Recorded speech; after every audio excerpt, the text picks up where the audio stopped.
हार हो जाती है जब मान लिया जाता है, जीत तब होती है जब ठान लिया जाता है। हेलो दोस्तों, कैसे हैं आप लोग। आई होप कि आप बहुत अच्छे होंगे, शानदार होंगे, ज़बरदस्त होंगे। और आज हम देख लेते हैं UP triple S C question paper 16 October 2022 shift 2 का। और जो बच्चे इस साल एग्ज़ाम पेपर देने वाले हैं, इस क्वेश्चन पेपर को सोल्व कर लो, क्योंकि बहुत सारे क्वेश्चन ऐसे होंगे जो इस क्वेश्चन पेपर से आपके क्वेश्चन पेपर में आएंगे। चलिए देख लेते हैं वो कौन कौन से क्वेश्चन हैं और कैसे कैसे क्वेश्चन हैं जो 16 अक्टूबर 2022 शिफ्ट 2 के पेपर में पूछे गए थे। तो सबसे पहले मैं क्वेश्चन पेपर पर ले चलता हूँ आप लोगों को। क्वेश्चन पेपर देख लो, ठीक है। इस तरह का क्वेश्चन पेपर आया हुआ था। ये हमारा क्वेश्चन पेपर है, ठीक है। अब इस क्वेश्चन पेपर को आप डाउनलोड कर लेना टेलीग्राम चैनल से। डिस्क्रिप्शन में टेलीग्राम चैनल का लिंक डाल रखा है मैंने, ठीक है। ओके, तो ये क्वेश्चन पेपर था हमारा, ठीक है। ये इस टाइप का देख लो। लेकिन मैं जो हूँ ना डायरेक्टली आंसर की करवाने वाला हूँ आपको, और इससे मैं फ़ायदा भी है, ठीक है, क्योंकि सारे के सारे क्वेश्चन का ऑप्शन आपको मिल जाएगा। अच्छा देखो जरा, दिनांक 16/10/2022 है, द्वितीय पाली है। क्वेश्चन फर्स्ट में ले रहा हूँ। हड़प्पा के एक बंदरगाह का नाम लिखिए। लोथल, इसके अलावा जितने भी बंदरगाह हैं सबके नाम आपको याद होने चाहिए। चलिए आगे देखते हैं। क्वेश्चन नंबर 2 है, जैन धर्म का सबसे महत्वपूर्ण मौलिक सिद्धांत है। अहिंसा इज़ अ राइट ऑप्शन। चलिए आगे देखते हैं। क्वेश्चन नंबर 3 है, निम्नलिखित में से किस शासक के दरबार में बहुत से विधानों को नवरत्न के रूप में अलंकृत किया गया था। ध्यान देना बेटे, निम्नलिखित में से किस शासक के दरबार में बहुत से विधानों को नवरत्न के रूप में अलंकृत किया गया था। तो चंद्रगुप्त सेकंड, ठीक है। 4 ऑप्शन होंगे पर आपको पता होना चाहिए इसका राइट ऑप्शन कौन सा है।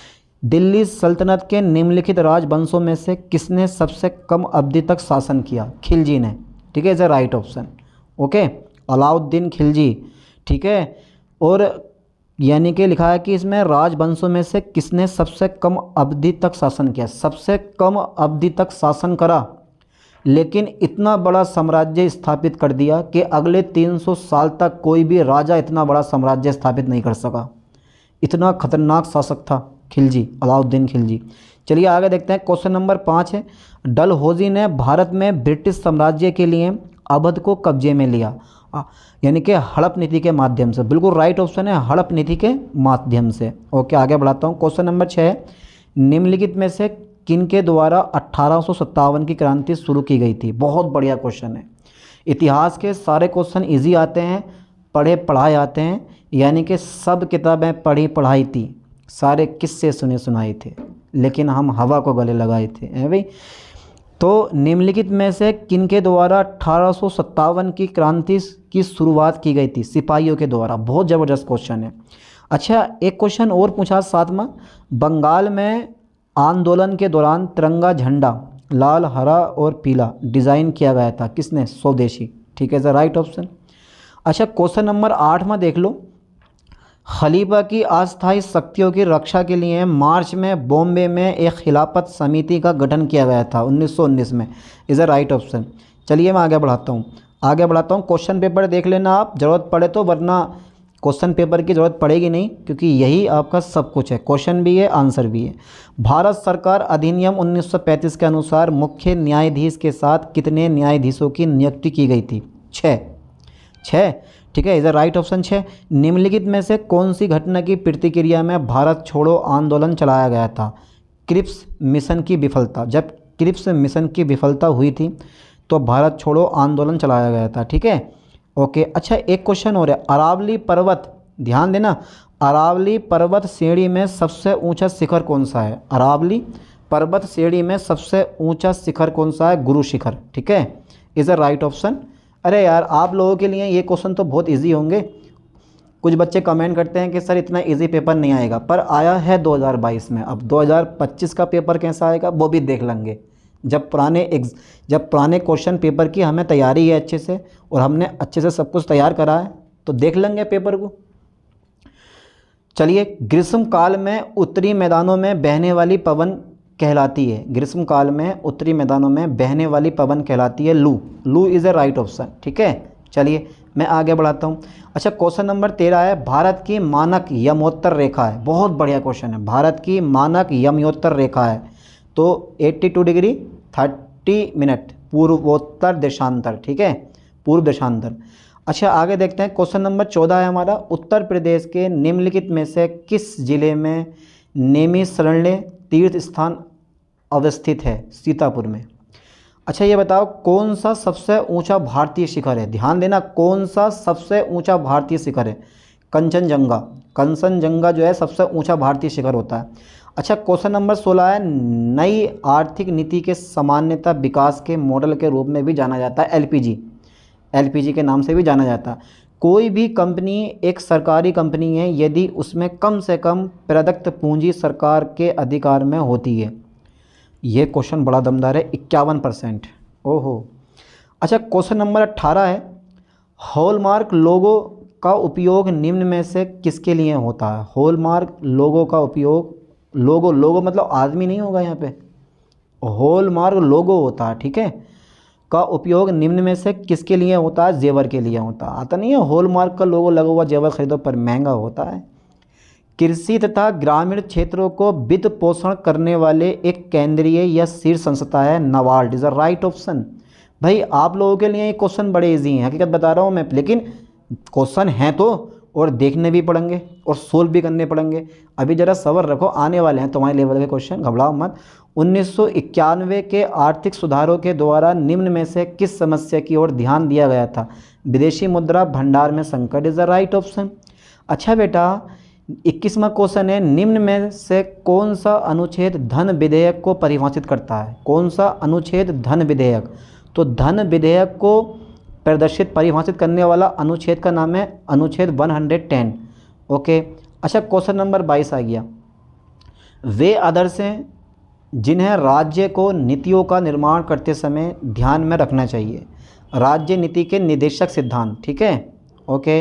अच्छा क्वेश्चन नंबर 23 हमारा आ गया, घबराओ मत, डरो मत, अभी ज़रा पेपर शुरुआत हुआ, इतनी जल्दी डर के बैठ जाओगे कोई फ़ायदा नहीं है, फिर मेहनत करनी पड़ेगी।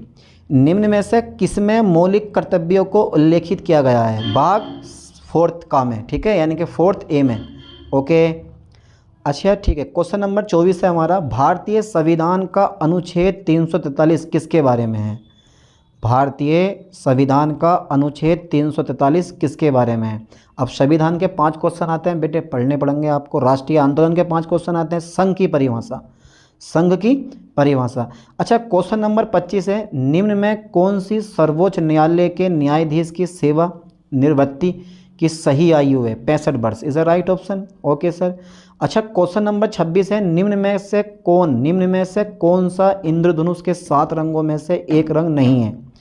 निम्न में से कौन सा इंद्रधनुष के 7 रंगों में से एक रंग नहीं है? सफ़ेद इज अ राइट ऑप्शन, ठीक है। अरे यार इंद्रधनुष के 7 रंग होते हैं, उनमें सफ़ेद रंग नहीं होता, ये ध्यान देना। चलिए क्वेश्चन नंबर 27 हमारा आ जाता है, निम्न में से किस गैस को ग्रीन हाउस गैस के रूप में नहीं जाना जाता है? आर्गन गैस को ग्रीन हाउस के रूप में नहीं जाना जाता है, इज द राइट ऑप्शन। अच्छा क्वेश्चन नंबर 28 है हमारा, ये 5 क्वेश्चन साइंस के आ गए। बासिंग सोडा किसका प्रचलित नाम है? बासिंग सोडा सोडियम कार्बोनेट का, ठीक है, धावन सोडा ही बोला जाता है इसको। ओजोन होल किससे संबंधित है? समताप मंडल में ओजोन परत की मोटाई में कमी। ये तो कुछ क्वेश्चन तो ऐसे हैं, 10 से 12 क्वेश्चन तो हर एक एग्जाम पेपर में ऐसे होते हैं जिनको हर एक बच्चा सोल्व कर सकता है, जिन्होंने पढ़ा हो या ना पढ़ा हो, लेकिन इससे ऊपर सोल्व करना बहुत भारी पड़ जाता है। चलिए आगे देखते हैं, क्वेश्चन नंबर 30 है, पौधे अपने पोषक तत्व मुख्यतः कहाँ से प्राप्त करते हैं? पौधे अपने पोषक तत्व मुख्यतः कहाँ से प्राप्त करते हैं? मिट्टी से, सिंपल सी बात है। अब मैथमेटिक्स के आपके पास 5 क्वेश्चन आ जाते हैं। अब ये मैथमेटिक्स के 5 क्वेश्चन सोल्व करने हैं, घबराना मत, डरना मत बिल्कुल भी, क्योंकि मैं अब आपके साथ हूँ। 6.25 माइनस 2.23 घटाओ बेटा, फिर इसको घटाओ, गुणा करो, फिर इसमें से घटा के गुणा करो, और राइट ऑप्शन जब निकालोगे 1.517। हल तो आराम से कर लोगे, लेकिन 120 मिनट में जो 100 क्वेश्चन सोल्व करने होते हैं ना, वो टाइम बहुत मार मारता है आपको। टाइम का विशेष तौर पे ध्यान देना, कभी इस क्वेश्चन को सोल्व करते हुए रह जाओ। 120 मिनट में 100 क्वेश्चन सोल्व करने होते हैं, साथ में चार्ट वाले भी होते हैं, तालिका वाले भी होते हैं, ग्राफ वाले भी होते हैं, वहाँ टाइम लगता है इंसान को, ठीक है। तो टाइम का विशेष तौर पे ध्यान देना, कभी इसी में क्वेश्चन में टाइम लगा दो पूरा। किसान विकास पत्र में मनोज की बचत का 1/3 हिस्सा पब्लिक प्रेवी यानी कि प्रोविडेंट फंड में उसकी बचत के आधे के बराबर है। यदि उसके पास कुल बचत के रूप में 1,50,000 हैं तो उसने पब्लिक प्रोविडेंट फंड में कितने की बचत की थी? 60,000 रुपये की। ठीक है, सोल्व करो, मैथमेटिक्स आपको आती है, सोल्व करो। ठीक है, 7 क्रमिक संख्याओं का औसत 20 है। इन संख्याओं में से सबसे बड़ी संख्या कौन सी है? 23। सरल कीजिए, हल करो बेटा, 4 आंसर आ जाएगा इसका। और ये वाला क्वेश्चन देख लो, ये वाला क्वेश्चन देख लो, 35वां कैसे सोल्व किया गया। इसका राइट ऑप्शन कौन सा होगा? 2 + √5। ठीक है, धरेश का सही संधि विच्छेद है, धरेश का सही संधि विच्छेद है, धर plus is is a right option. बहुत बढ़िया। और ये वाला जो धरेश है ना, ये वाला क्वेश्चन अभी पेपर हुआ है, उसमें भी पूछा गया है। समश्रुत शब्द अली, अली शब्द युग्म का सही अर्थ है। अली का मतलब होता है भौरा और अली का मतलब होता है सखी, इज अ राइट ऑप्शन।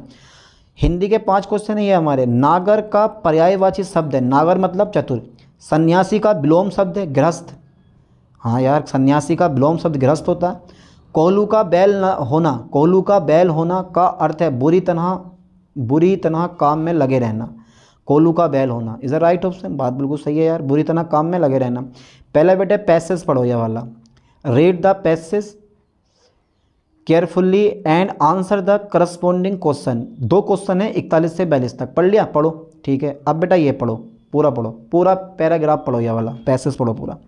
पढ़ लिया? ठीक है, अब क्वेश्चन नंबर 41 पर आ जाओ। बताओ जल्दी फास्टली।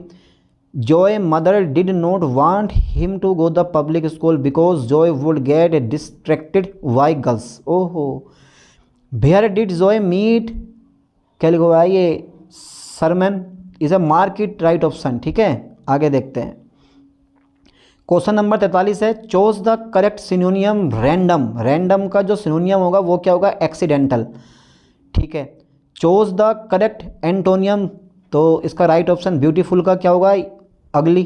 ठीक है, give one word substitute, give one word substitute of, ठीक है, sensitiveness to the action of a particular food, allergy is the right option. ठीक है, चलिए अब आगे बढ़ाते हैं। क्वेश्चन नंबर 46 है, इंग्लिश के 5 क्वेश्चन फाइनल हो गए। फल्गुनी की ओर इशारा करते हुए हार्दिक ने कहा, रीजनिंग के 5 क्वेश्चन शुरू हो गए। फल्गुनी की ओर इशारा करते हुए हार्दिक ने कहा, इनके इकलौते भाई का पुत्र मेरी पत्नी का भाई है। इनके इकलौते भाई का पुत्र मेरी पत्नी का भाई है। तो फल्गुनी किस प्रकार से हार्दिक से संबंधित हैं? ससुर की बहन से, इज द राइट ऑप्शन। कहाँ का रिश्ता निकाला? क्वेश्चन नंबर 47 है, दिए गए विकल्पों में असंगत का चयन कीजिए। असंगत मतलब विकल्प दे रखे होंगे, क्वेश्चन देख लो पहले, क्वेश्चन पेपर में क्वेश्चन चेक करो। 4125 यानी कि 4125 इज द राइट ऑप्शन। अच्छा ये बताओ, क्वेश्चन नंबर 48 है, 8:20 पर एक घड़ी के घंटे की सुई और मिनट की सुई के बीच का कोण कितना होगा? अरे वाह, तो पहले बेटे सुई बना लो, 8 बनाओ और 20 बनाओ। ठीक है, 8:20 पे 130 degree is the right option. चलिए आगे देखते हैं। क्वेश्चन नंबर 49 है, निम्नलिखित प्रश्न में 2 कथन दिए गए हैं, उनके 4 निष्कर्ष first, second, third and fourth दिए गए हैं। उस निष्कर्षों का चयन कीजिए जो तार्किक रूप में दिए गए कथनों का अनुसरण करता है। कोई दरवाज़ा कुत्ता नहीं है, सभी कुत्ते बिल्लियाँ हैं। अरे वाह, कोई दरवाज़ा कुत्ता नहीं है और सभी कुत्ते बिल्लियाँ हैं, is the right option. Third पे लगा दो, कोई दिक्कत नहीं है। चलिए आगे बढ़ाता हूँ मैं। क्वेश्चन नंबर 50 है हमारा, यदि स्कीम को आपने ऐसे लिखा है, कोडित किया जाता है, और वंडर को आपने, वंडर के लिए क्या कूट है? तो बेटा राइट ऑप्शन XPOEPEFS। ठीक है, इज अ राइट ऑप्शन। चलिए क्वेश्चन नंबर 51 देख लेते हैं हम। निम्नलिखित में से कौन सा देश I2U2 ग्रुपिंग से संबंधित है? कौन सा देश I2U2 ग्रुपिंग से संबंधित है? Bharat, Israel, UAE, US। ठीक है, is right option. India, Israel, UAE and USA। अच्छा क्वेश्चन नंबर 52 में देखते हैं, भारतीय तकनीकी MSE हेतु निवेश के आकर्षित करने के लिए नासकॉम ने सरकार की एजेंसी के साथ साझेदारी की, ऑस्ट्रेलिया सरकार की एजेंसी के साथ साझेदारी की। ठीक है, ओके। क्वेश्चन नंबर 53 एक बार चेक कर लो। सरकार के स्वामित्व वाली रोसाटोम ने हाल ही में भारत का कुंडनकुलम षड्यंत्र को दीर्घ ईंधन चक्र वाले उन्नत एन ईंधन की आपूर्ति की। सरकार के स्वामित्व वाली रोसाटोम ने हाल ही में भारत के कुंडनकुलम षड्यंत्र को दीर्घ ईंधन चक्र वाले उन्नत एन ईंधन आपूर्ति की रूस इज़ अ राइट ऑप्शन। ठीक है, चलिए आगे देखते हैं क्वेश्चन नंबर 54वां। राष्ट्रीय खाद्य सुरक्षा अधिनियम NFSA के राज्य रैंकिंग सूचकांक में सामान्य श्रेणी के राज्यों में राज्य शीर्ष पर है। Orissa is a right option. चलिए आगे देखते हैं क्वेश्चन नंबर 55 है। डॉक्टर राजेंद्र प्रसाद स्मृति पुरस्कार निम्नलिखित में से किस क्षेत्र में संबंधित है? लोक प्रशासन क्षेत्र में। निम्न में से किस राज्य में भारत के प्रथम अमृत सरोवर का उद्घाटन किया गया था? अमृत सरोवर कहाँ पर है? उत्तर प्रदेश में इज राइट ऑप्शन। चलिए आगे देखते हैं। तो यही तो फ़ायदा है हमें इन क्वेश्चन पेपर को सोल्व करने का, पता चल जाता है कैसे कैसे क्वेश्चन पूछे जाते हैं। घबराओ मत यार।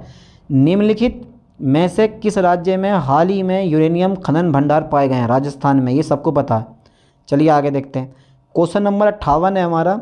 निम्नलिखित में से किस राज्य में दीमापुर में केंद्रीय मंत्री नरेंद्र सिंह तोमर द्वारा कृषि और किसान कल्याण के लिए शहद परीक्षा प्रयोगशाला शुरुआत की गई है? नागालैंड में। ठीक है, नागालैंडी, दे काले और दे काले। निम्नलिखित में से किस कंपनी ने उद्योग प्रथम वैश्विक स्वास्थ्य देखभाल योजना शुरू की है? इन क्वेश्चन का स्क्रीनशॉट लेते रहना, वरना अपने मोबाइल में PDF फाइल सेव कर लेना। टेलीग्राम चैनल मैंने डिस्क्रिप्शन में डाल रखा है लिंक, और वहाँ जाके PDF फाइल डाउनलोड कर लेना, काम की फाइल है आपके। ठीक है, निम्नलिखित में से किस कंपनी ने उद्योग प्रथम वैश्विक स्वास्थ्य देखभाल योजना शुरू की है? बजाज एलायंस जनरल इंश्योरेंस ने। ओके, अच्छा क्वेश्चन नंबर 60 है हमारा। वियरेबल ATM कार्ड्स और ऑफलाइन UPI किस कंपनी द्वारा लॉन्च किया गया है? वेरिएबल ATM कार्ड्स और ऑफलाइन UPI किस कंपनी द्वारा लॉन्च किया गया? एस मनी कंपनी द्वारा। ठीक है, आसमानी नहीं, एस मनी। ओके, अच्छा निम्नलिखित में से कौन भारत के दो पड़ोसी द्वीप देश हैं? निम्नलिखित में से कौन से भारत के दो पड़ोसी द्वीप देश हैं? श्रीलंका और Maldives is the right option. Sri Lanka और मालदीव, ये दोनों के दोनों पड़ोसी देश हैं, इनके पड़ोसी द्वीप हैं। निम्नलिखित में से कौन सी ओमानी की राजधानी है? निम्नलिखित में से कौन सी ओमान की राजधानी है? मस्कट। मस्कट जो है वो ओमान की राजधानी है। ठीक है, ओके। अच्छा क्वेश्चन नंबर 63 है। निम्नलिखित में से एक केंद्र शासित राज्य की राजधानी नहीं है, या केंद्र शासित प्रदेश की राजधानी नहीं है? Aizawl is a right option. चलिए क्वेश्चन नंबर 64 हमारा आ गया। निम्नलिखित में से कौन लोकसभा के प्रथम अध्यक्ष थे? गणेश मावलकर। ठीक है, Ganesh Mavalankar is a right option. ठीक है, Mavalankar is a right option. Question number 65 है। भारत में अंतर्राष्ट्रीय श्रमिक दिवस किस दिन मनाया जाता है? हर साल एक दिवस मनाया जाता है भैया, हर यानी कि जब भी पेट का कभी भी पेपर होगा या कोई भी आप कॉम्पिटिटिव एग्ज़ाम दोगे, एक ना एक क्वेश्चन दिवस का पक्का फंसता है। ठीक है, कि ये दिवस कब मनाया जाता है, ये दिवस, इसीलिए दिवस का कोई भी क्वेश्चन मत छोड़ना, सब क्वेश्चन अच्छे से तैयार कर लो। ठीक है, okay. 1 May is a right option. निम्नलिखित में से किस शहर को राजस्थान का सफ़ेद शहर कहा जाता है? उदयपुर को सफ़ेद शहर कहा जाता है। ठीक है, पिंक सिटी किसे कहा जाता है? जयपुर को। ये यार सब पता होना चाहिए आप लोगों को।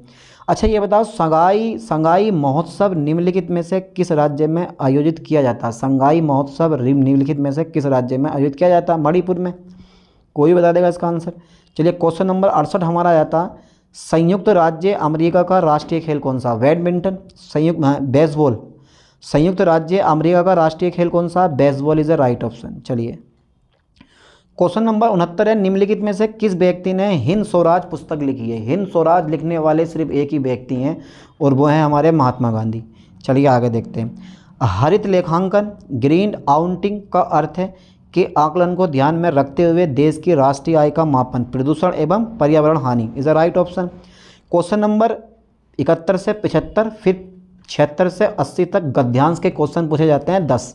ठीक है, अब जरा देख लो बेटा कौन कौन से क्वेश्चन हैं। पुराने समय में जो लोग देश की सेवा करना चाहते थे वे ही राजनीति में आते थे। जरा पढ़ो पहले पूरा गद्यांश। पढ़ लिया? अरे बेटे आप इंटेलिजेंट हो, आसानी से पढ़ लोगे, कवर कर लोगे यार। करो, पढ़ो। पढ़ा। चलिए आगे देखते हैं। ये लो, ये पढ़ो। झूठे वादे झूठी कस्में, ओहो, झूठे वादे और धोखे की कस्में खाई जाती हैं। दूसरी पार्टियों पर कीचड़ उछाला जाता है। पढ़ लिया? अब बेटे जरा क्वेश्चन का ऑप्शन बताओ। अनुच्छेद के आधार पर बताइए कि आजकल के अधिकांश नेतागण वोट पाने के लिए जनता की कौन सी दुर्बलता का फ़ायदा उठाते हैं? सबसे सही उत्तम उत्तर कौन सा है? चुनाव जीतने के लिए जनता को मुफ्त की चीज़ें देने का फ़ायदा यानी कि वादा करते हैं, इसे राइट ऑप्शन है। ये बहुत ही बढ़िया बात है। क्वेश्चन 72 है, नेता क्यों नहीं चाहते कि लोग शिक्षित होकर अपने अधिकारों के प्रति जागरूक बने? सबसे सही तर्कयुक्त उत्तर कौन सा है? शिक्षित लोग अपने वोट की असली कीमत पहचानते हैं और जाति और धर्म के आधार पर बनाए गए नेताओं के समीकरणों को बिगाड़ देते हैं। बिल्कुल सही ऑप्शन है। और अगर ऐसे ऐसे गद्यांश पेपर में आ गए ना तो यार आपको पास 90+ स्कोर बनाने से कोई रोक नहीं सकता। सही बता रहा हूँ मैं। 73वां क्वेश्चन देखो, निम्नलिखित में से आज़ादी से पूर्व के नेताओं की कौन सी विशेषता थी जो आज नेताओं में दिखाई नहीं पड़ती? सबसे सही तर्कयुक्त उत्तर कौन सा है? आज़ादी से पूर्व के नेता देश की सेवा करने के लिए राजनीति में आते थे। ये बात बिल्कुल सही है। अच्छा, क्वेश्चन नंबर 74 है, ये नेता येन के के रण साम दाम दंड और भेद नीतियों का प्रयोग करके अपने गंतव्य तक पहुंच जाते हैं। नेताओं का गंतव्य कौन सा? बॉय जनता द्वारा दिए गए वोटों से चुना जाना। बस सिंपल सी बात है। चलिए आगे देखते हैं। क्वेश्चन नंबर 75 है, नेता लोग पार्टी क्यों बदलते हैं? सबसे सही तर्कयुक्त उत्तर कौन सा है? स्वार्थ सिद्धि के लिए पुरानी पार्टी छोड़कर नई पार्टी में आना। तो इनके क्वेश्चन तो आप अगर ऑप्शन ना भी दे रखे होंगे ना तो भी बता दोगे कि यार ये है राइट ऑप्शन आज की। और इस सरकार से हमने बहुत कुछ सीखा है। इस सरकार से हमें ये चीज़ें सीखने मिली हैं कि इस गद्यांश को आप बड़ी आसानी से सोल्व कर दोगे। अच्छा, निम्नलिखित अनुच्छेद को पढ़कर पूछे गए प्रश्नों 76 से 80 तक का उत्तर दो। पहले पढ़ो, विचारों का हमारे जीवन में सर्वाधिक महत्व होता है। ठीक है, और ऐसे ऐसे होता, पढ़ लिया। ठीक है, अब ये पढ़ो, बहुत बड़ा गद्यांश होता है, ज़्यादा टाइम मत लगाना, एक ही बार पढ़ना, आराम से पढ़ना, समझ के पढ़ना। ठीक है, अपने आप को धोखे में मत रखना। कुल मिला के बात ये है, बस यही बात है। चलिए क्वेश्चन नंबर 76 में देखते हैं, निम्नलिखित में से किस वर्ग के सभी भाव रचनात्मक हैं? आशा, उल्फुतुल्ला यानी कि उत्फुल्लता, प्रसन्नता, मुस्कान, निश्चिंतता, संतुष्टि, आत्मविश्वास इज द राइट ऑप्शन। हमारा जीवन कब निराशा के अंधकार से भर जाता है? जब क्रोध आता है, हमें शोक होता है, ईर्ष्या आती है, चिंता होती है, भय होती है, आदि घातक मनोभाव लंबे समय तक अपनी तीव्रता से हमें प्रभावित करते हैं। ठीक है। अच्छा, एक चीज़ और है, क्वेश्चन नंबर 78 है हमारा, प्रिय घटनाओं को अपने जीवन में आकर्षित करने के लिए हमें क्या करना चाहिए? हमारा मनोमस्तिष्क प्रिय विचारों से सदा परिपूरित रहना चाहिए। अच्छा, ये बताओ, अपने दुर्भाग्य को सौभाग्य में कैसे बदला जा सकता है? अपने दुर्भाग्य को सौभाग्य में अपने मस्तिष्क के विचारों पर ध्यान देकर लगातार रचनात्मक विचारों द्वारा। राइट ऑप्शन है। हम कार्य सिद्धि और सफलता के बहुत पास कब होते हैं? कार्य सिद्धि और सफलता के बहुत पास कब होते हैं? जब हम आशा, ठीक है, उल्फुल्लता और आत्मविश्वास की ऊर्जा से ओतप्रोत होते हैं। सर राइट ऑप्शन बिल्कुल। अब बेटा जो ये 20 क्वेश्चन हमें लास्ट में दे रखे हैं ना, ये ग्राफ के होंगे, पाई चार्ट के होंगे और तालिका के होंगे। अब देखो, निम्न तालिका एक परीक्षा में 7 छात्रों द्वारा अलग अलग 6 विषयों में प्राप्त अंकों के प्रतिशत को दर्शाती है। आंकड़ों को सावधानीपूर्वक पढ़िए एवं प्रश्नों के उत्तर दीजिए। 5 क्वेश्चन देने हैं तालिका के। बेटे तालिका के, चार्ट के और ग्राफ के क्वेश्चन पढ़ लो, 20 नंबर का है। करंट अफेयर्स 20 नंबर का है। ठीक है, ओके। अच्छा, पहला तालिका देख लो एक बार। अंकित है, ब्रजेश है, चिराग है, दिव्येश है, एहसान है यानी कि एहान है, फारूक है, गौतम है। और इन्होंने इतिहास में, गणित में, अंग्रेजी में और ऐसे ऐसे में ऐसे ऐसे नंबर प्राप्त करे। तो फिर अब ऐसे ऐसे कैसे कैसे होगा? क्वेश्चन नंबर 81 में देखते हैं। पढ़ो, ग्राफ पढ़ लो यार, तुम पहले अच्छे से पढ़ो, ये तालिका पढ़ो। पढ़ ली होगी ना? ठीक है, आगे बढ़ाता हूँ मैं। अब बेटा क्वेश्चन नंबर 81 आ गया। अंग्रेजी में सभी अंग्रेजी में सभी 7 छात्रों द्वारा प्राप्त लगभग औसत अंकन कितने हैं? 89। सभी विषयों में 60% या उससे अधिक अंक प्राप्त करने वाले छात्रों की संख्या कितनी है? 2 है। सभी 6 विषयों में एहान द्वारा प्राप्त कुल कितने अंक हैं? 442 हैं। ठीक है, ये बड़ा इजी होता है। तालिका के, चार्ट के क्वेश्चन बड़े इजी आते हैं। निम्न में से किस विषय में कुल प्रतिशत न्यूनतम है? गणित के विषय में। अच्छा, ये बताओ, ब्रजेश का कुल प्रतिशत कितना है? ब्रजेश का कुल प्रतिशत कितना है? तो आप बोलोगे सर ब्रजेश का कुल प्रतिशत है 78%। Is a right option. ठीक है, चलिए क्वेश्चन नंबर 86 से 90 तक निम्न तालिका का सावधानीपूर्वक अध्ययन कीजिए और प्रश्नों के उत्तर दीजिए। ठीक है, तो कर लेंगे और क्या। तो कह रहा है कि पूर्व के वर्षों में एक्स कंपनी द्वारा निर्मित 5000 हैं। ये 5 प्रकार की कारों ABCDE की संख्या के आंकड़े नीचे दिए गए हैं। तो 86 से 90 तक का आपको बताना है। इसके सही ऑप्शन लगाने हैं, ठीक है। इस तालिका से संबंधित 86 से 90 क्वेश्चन है हमारे। चलिए आगे देखते हैं। 5 क्वेश्चन दे रखे हैं, तालिका पढ़ लो पहले। कार के प्रकार दे रखा, वर्ष दे रखा ABCDE दे रखा 2016, 17, 18, 19, 20, 21। ए है 230 2016 में। चलिए क्वेश्चन नंबर 86 देखते हैं। वर्ष 2016 से 2021 के दौरान एक्स कंपनी द्वारा निर्मित कारों में से किस प्रकार की कार की संख्या अधिकतम है?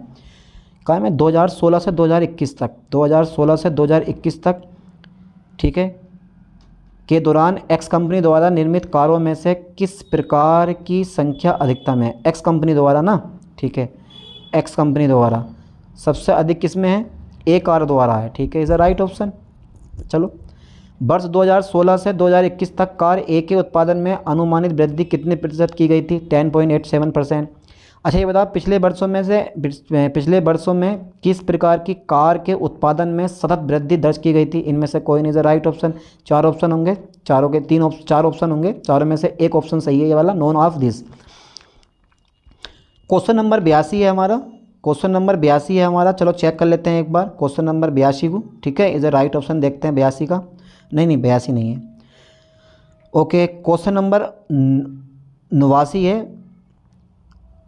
वर्ष 2016 में कार ई का उत्पादन वर्ष 2019 में कार वी के उत्पादन का लगभग कितने प्रतिशत था? 53.5% इज़ ए राइट ऑप्शन। आप टिक लगा दो बेझिझक, 53.5%। चलिए आगे देखते हैं, ओके। क्वेश्चन नंबर 90 है हमारा। वर्ष 2018 से 2021 के दौरान कार डी के उत्पादन में लगभग कितने प्रतिशत की कमी हुई? 4.35% की कमी हुई। चलिए, इस तरह से 2 तालिकाएं पूरी। अब हमारा पाई चार्ट आ गया। निम्न चार्ट एक पुस्तक के प्रकाशन में किए गए खर्च का प्रतिशत विवरण दर्शाता है। पाई चार्ट का अध्ययन कीजिए और उस पर आधारित प्रश्नों के उत्तर दीजिए। आज ही इन सारे क्वेश्चन को सोल्व कर लो बड़ी आसानी से। देखो, संवर्धन लागत 5% है, कागज लागत 30% है, मुद्रण लागत कितनी है? 25% है, और जिलसाजी लागत 15% है, बाइंडिंग रॉयल्टी 20% है, और परिवहन लागत जो है हमारी 5% है, ठीक है। चलिए बेटा, ये सब हमने पढ़ लिया, ठीक है, पढ़ लिया। अब क्वेश्चन नंबर 91 देखो। यदि पुस्तकों की एक निश्चित मात्रा के लिए प्रकाशक को 20,600 मुद्रण लागत के रूप में देना होता है तो इन पुस्तकों के लिए रॉयल्टी की कितनी रकम देनी होगी? 16,480 इज राइट ऑप्शन, ठीक है। चलिए आगे बढ़ाते हैं। अच्छा ये बताओ, क्वेश्चन नंबर 92 है। संवर्धन लागत पर किए गए खर्च का अनुरूप खंड का केंद्रीय कोण क्या है? 18 डिग्री, ठीक है। असल में बच्चे दूसरे एग्जाम पेपर की तैयारी कर रहे होते हैं जिनमें ये पाई चार्ट तालिका वाले क्वेश्चन नहीं पूछे जाते हैं, उनके लिए बड़ा खास तौर पे बेटा ये पाई चार्ट तालिका पढ़ लो, आपके लिए बड़ा ज़रूरी है। 18 डिग्री इज राइट ऑप्शन। 93 देख लेते हैं हम। पुस्तक का मूल्य, ये पढ़ लिया ना, संवर्धन लागत पर किए गए खर्च के अनुरूप खंड का केंद्रीय कोण क्या है? 18 डिग्री। पुस्तक का मूल्य लागत मूल्य से 20% ऊपर अंकित किया गया। यदि पुस्तक का अंकित मूल्य 160 है तो पुस्तक की एक प्रति में उपयोग किए गए कागज़ की लागत क्या है? इधर राइट ऑप्शन देख लेते हैं। 93 का 60वां नंबर, ठीक है, यानी कि 93 का जो हमारा राइट ऑप्शन है वो 40 रुपया है, ठीक है। अच्छा क्वेश्चन नंबर 94 है हमारा। यदि 5200 प्रतियों का प्रकाशन किया गया और उसकी परिवहन लागत की राशि 80,500 है तो पुस्तक की अनुमानित बिक्री कीमत क्या होनी चाहिए ताकि प्रकाशक 25% का लाभ अर्जित कर सके? 387.02 रुपये, ओके। चलिए आगे बढ़ा देता हूँ मैं। क्वेश्चन नंबर 95 है। पुस्तक की रॉयल्टी मुद्रण लागत से कितने प्रतिशत कम है? रॉयल्टी मुद्रण लागत से कितने प्रतिशत कम है? 20% कम है, ठीक है। हल करो पाई चार्ट को। क्वेश्चन 96 से 100 तक निम्न रेखा ग्राफ एक कंपनी द्वारा वर्ष 2001 से 2007 के दौरान किए गए आयात की रकम से उस कंपनी की निर्यात की रकम का अनुपात दर्शाता है। चलिए तो पहले जो है ना ये ग्राफ को पढ़ लो, रेखा ग्राफ दे रखा है, ये देख लो, देख लिया इस ग्राफ को पक्का? चलो मैं जूम करके दिखाता हूँ आपको, और लो अब दिखाई दिया, ठीक है। पूर्व वर्षों में एक कंपनी के आयात निर्यात मूल्य का अनुपात इतना इतना है, ठीक है। जरा चेक कर लो, अगर आपने पढ़ रखे हैं तो सिंपल सी बात है कर दोगे। चलिए अब बार ग्राफ की जगह ना जो बार ग्राफ आता था लाइन ग्राफ दे रखा है बेटे, लो बार ग्राफ काट के लाइन ग्राफ, और थोड़ा सा डिफिकल्ट कर दिया। खुश रहो तुम, खुश रहो।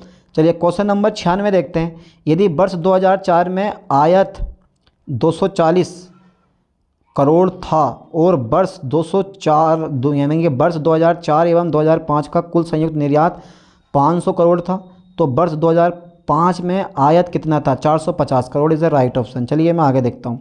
क्वेश्चन नंबर 97 हमारा आ गया, किस वर्ष में कंपनी की आयात निर्यात के अल्पतम अनुपातिक थे? 2003 में।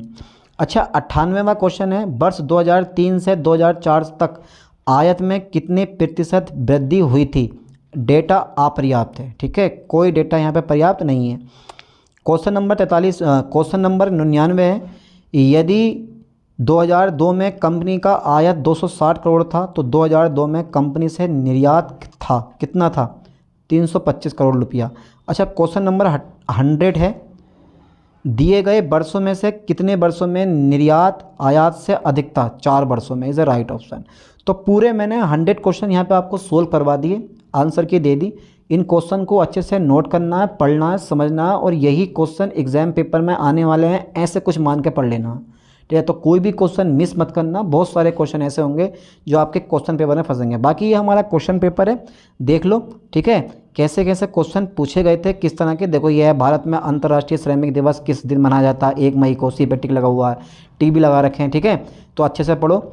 सफ़ेद यानी कि देखो, ये देखो क्वेश्चन, निम्नलिखित में से किस शहर को राजस्थान का सफ़ेद शहर कहा जाता है? तो भैया किसको? उदयपुर को, ठीक है, ये मैंने बता दिया। आइजोल जो है केंद्र शासित राज्य की राजधानी नहीं है। चलिए आगे देखते हैं। ये तो ये सारे के सारे क्वेश्चन मैंने करवा दिए हैं। क्वेश्चन पेपर आप चेक कर लो, कोई दिक्कत नहीं है। किस तरह के क्वेश्चन पेपर में क्वेश्चन पूछे गए हैं वो सब बता दिया आपको, ठीक है। चलिए ऊपर पहुँच जाते हैं सबसे अब। तो यार आप लोग अच्छे से तैयारी करो, कोई भी क्वेश्चन मिस मत करो, ठीक है, और कोई भी क्वेश्चन मत छोड़ना। चलिए मिलते हैं नेक्स्ट वीडियो में नेक्स्ट लेक्चर के साथ। थैंक्स।